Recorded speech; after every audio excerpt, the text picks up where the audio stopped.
ارشاد الہی عجب مقام سے، ذرا توجہ رکھیے گا. آپ عربی جانتے ہوں یا نہ جانتے ہوں، یہ قرآن کی آیت ہے. خدا اپنے بندوں سے خطاب کر رہا ہے. میں اردو میں اشارے کروں گا، معنی آپ کے دلوں پہ نازل ہوں گے.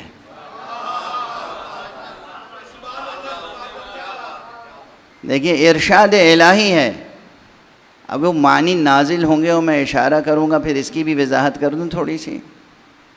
حالانکہ کئی بار کر چکا ہوں، کئی مرتبہ، شاید اس سفر میں بھی ایک آدھ بار کہا ہے میں نے. یہ جو ٹیچرز آپ کو اسکولوں میں بتا دیتے ہیں نا، بچوں کو یاد رہے کہ بیٹا اس لفظ کی میننگ جو ہے جا کے ڈکشنری میں دیکھ لیجئے گا. ڈکشنری میں میننگ ہوتے ہی نہیں ہیں. تعجب تو نہیں ہوا؟ یہ بچہ کہہ رہا ہے کہ یہ عجیب بات ہے. اب آج کل میں بہت عجیب عجیب باتیں کر رہا ہوں، لیکن بچوں یاد رکھنا یہ عجیب باتیں کام آئیں گی. یہ جو ڈکشنریز ہوتی ہیں نا، یہ ڈکشنری کی ایک عجیب و غریب ڈیفینیشن ہے میرے پاس. میں کہتا ہوں یہ ڈکشنریز یہ مردہ الفاظ کا مقبرہ ہوتی ہیں. یہ ڈکشنریاں موٹی موٹی ضخیم یہ مردہ لفظوں کا مقبرہ ہیں.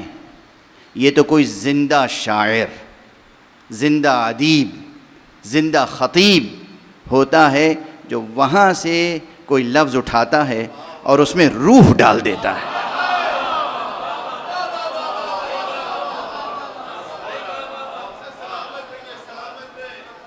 سمجھ میں آئی بات؟ ورنہ ڈکشنریاں کیا ہیں؟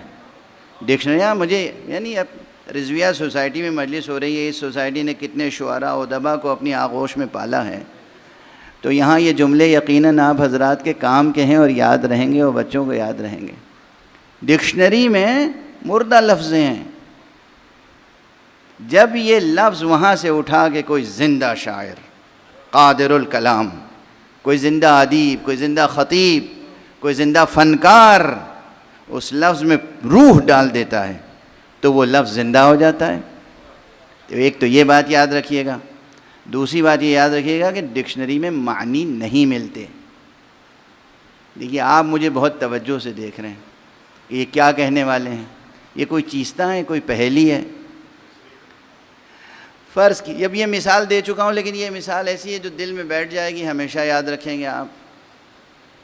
ایک لفظ ہے مثلا عربی کا، مجھے اگر عربی نہیں آتی تو ایک لفظ سامنے کوئی آ گیا، ماں، میم الف حمزہ ماں. اب میں ڈھونڈوں گا ماں. لوگ کہیں گے عربی اردو ڈکشنری اٹھا کے دیکھ لیجئے. ڈکشنری میں ایک طرف لکھا ہوگا ماں، دوسری طرف لکھا ہوگا پانی.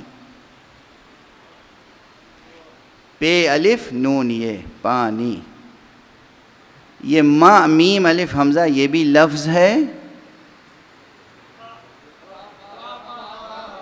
پے الف نون یہ پانی یہ بھی لفظ ہے. تو ڈکشنری میں لفظ کے بدلے لفظ ملتا ہے، معنی نہیں ملتے.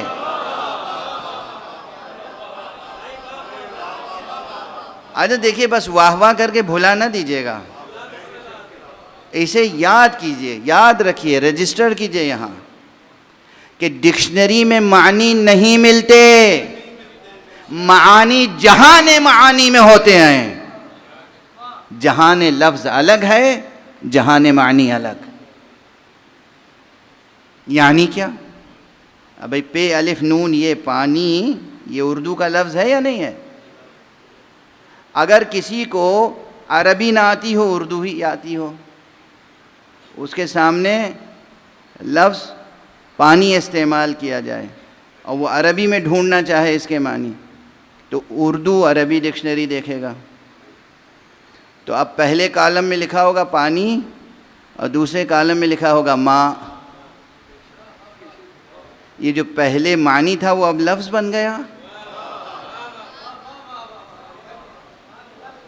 واضح ہوئی بات؟ اس کے معنی کیا ہے کہ دونوں لفظ ہیں، دونوں لفظ ہیں. لفظ کے بدلے لفظ مل جاتا ہے ڈکشنری میں. یہ لفظ معنی کی طرف اشارہ کرتا ہے، یہ لفظ معنی کی طرف ذہن کو منتقل کرتا ہے. معنی تو جہان معنی میں پائے جاتے ہیں، نہ کہ جہان لفظ میں۔ اگر واقعی پانی موجود ہو ڈکشنری میں تو ڈکشنری موجود نہیں ہوگی، کاغذ تو گھل کے رہ جائے گا۔ سمجھ میں آئی بات؟ یہ مثال ذہن نشین ہو گئی۔ اچھا دوسری مثال لے لیجئے، دوسری مثال لے لیجئے۔ یہ سب صرف آپ کا وقت خوش وقتی میں گزارنے کے لیے نہیں عرض کر رہا ہوں، یہ بھی ذہن کا ایک ارتقائی سفر ہے۔ یہ بچوں کو ابھی سے یاد ہو جائے گا تو پھر یہ لفظ کے پیچھے نہیں معنی کے پیچھے جائیں گے، یہ جہان معنی کو ڈسکور کریں گے اور ان کا تجرد کا سفر طے ہوگا۔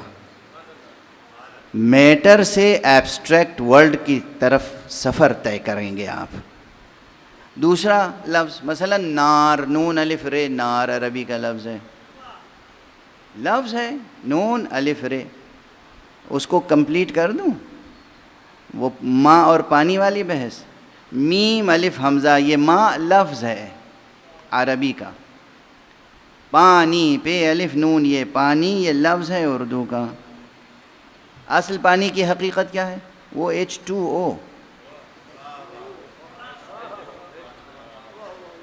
وہ سیال حقیقت، وہ جو سیال شکل میں بے رنگ حقیقت ہے، جو جگر کی پیاس بجھاتا ہے، جو کھیتوں کو سینچتا ہے، جو چمن کو سیراب کرتا ہے، جس پر زندگی کا دار و مدار ہے، وہ ہے نا اصل معنی۔ اصل معنی وہ ہے، واضح ہے۔ عجاب اسی طرح نون الف رے، یہ نار، یہ ایک لفظ ہے عربی کا، اس کے مقابلے میں ڈکشنری میں کیا لکھا ہوگا؟ آگ، الف مد اور گاف، آگ، یہ لفظ ہے اردو کا، وہ لفظ ہے عربی کا۔ لکھنؤ والے پہلے کہا کرتے تھے یہ لفظ ہے عربی کی، یہ لفظ ہے اردو کی، لفظ کو مؤنث استعمال کرتے تھے اہل لکھنؤ، اب زیادہ تر لوگ غالباً مذکر ہی استعمال کرتے ہیں۔ اگر اصل معنی ڈکشنری میں آ جائے تو پھر ڈکشنری باقی رہے گی؟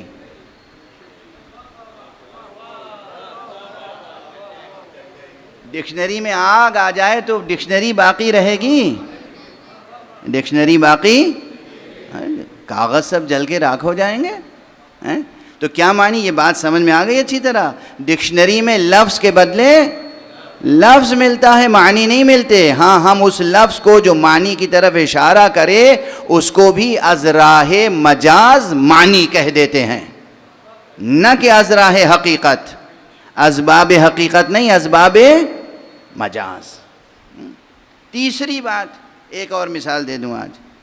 عربی کا کلمہ ہے روح، رے واو ہے، ہائے ہوتی، جسے ہم بچوں کو سمجھانے کے لیے کہتے ہیں بڑی ہے یا حلوے والی ہے۔ یہ روح ایک طرف ڈکشنری میں لکھا ہوگا روح اور دوسری طرف لکھا ہوگا جان، جیم الف نون جان۔ یہ جان اردو یا ہندی کا لفظ ہے اور وہ روح عربی کا لفظ ہے، دونوں الفاظ ہیں۔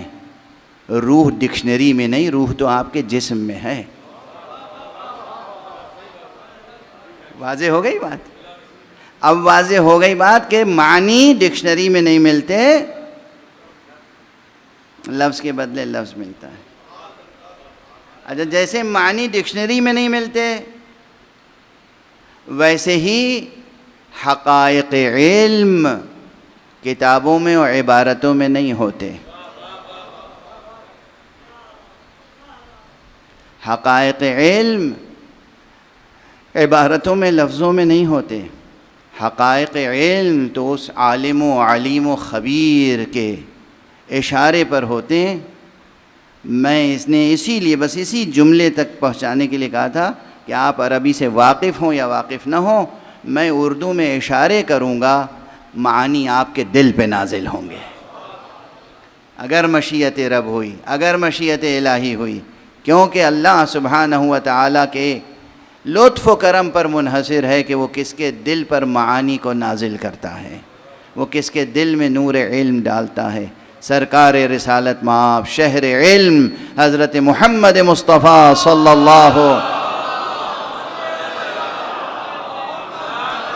علیہ وآلہ وسلم کا ارشاد گرامی ہے، العلم نور یقذفہ اللہ فی قلب من یشاء، علم تو ایک نور ہے، وہ جس کے دل میں چاہتا ہے ڈال دیتا ہے۔ علم ایک نور ہے، اللہ جس کے دل میں چاہتا ہے ڈال دیتا ہے۔ تو علم حاصل کرنے کے لیے کتابیں بھی پڑھنی چاہیے، استاد کے سامنے زانو ادب طے کرنا چاہیے، لکھنا بھی چاہیے، یاد بھی کرنا چاہیے، مگر سب سے بڑی چیز ہے علم حاصل کرنے کے لیے، اور کوئی بھی علم ہو، چاہے وہ دنیاوی علوم ہو، چاہے وہ اخروی علوم ہو، چاہے وہ سائنسز ہوں، کنٹمپریری سائنسز، اور چاہے وہ ریلیجس سائنسز ہوں، کوئی بھی علم ہو، علم میں کمال حاصل کرنے کے لیے بس ایک نسخہ کیمیا ہے، خدا سے لو لگائیے، خدا سے علم طلب کیجئے، اور خدا والوں سے وابستہ رہیے۔ ایک صلوات پڑھ دیجئے محمد و آلہ۔